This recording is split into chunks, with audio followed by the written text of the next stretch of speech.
BJP JDS ಆಮೇಲೆ BJP ಮತ್ತೆ ನಮ್ಮ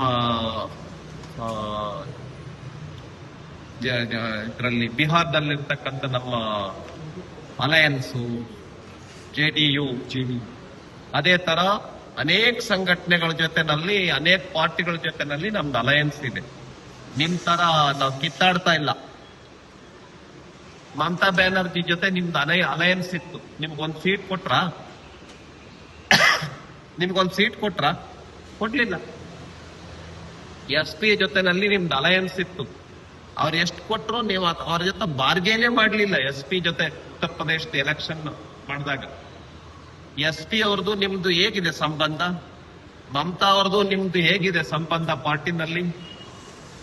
ಅದೇ ತರ ಬೇರೆ ಬೇರೆ ಪಾರ್ಟಿಗಳ ಜೊತೆನಲ್ಲಿ ನಿಮ್ಮ ಕಾಂಗ್ರೆಸ್ನ ರಿಲೇಷನ್ ಹೆಂಗಿದೆ? ಮೊದ್ಲು ಅದನ್ನ ಆತ್ಮಾವಲೋಕನ ಮಾಡ್ಕೊಳ್ಳಿ.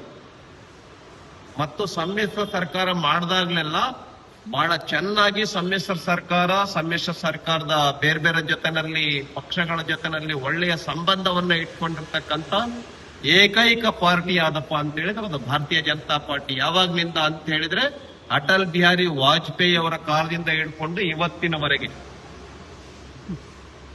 ಮೊದಲು ನಿಮ್ ಪಾರ್ಟಿ ಜೊತೆನಲ್ಲಿ ಇರ್ತಕ್ಕಂಥ ಅಲಯನ್ಸ್ ಪಾರ್ಟಿಗಳ ಜೊತೆನಲ್ಲಿ ಹೆಂಗಿದೆ ಸಂಬಂಧ ಅನ್ನೋದನ್ನ ನೋಡ್ಕೊಳ್ಳಿ ಫಸ್ಟ್.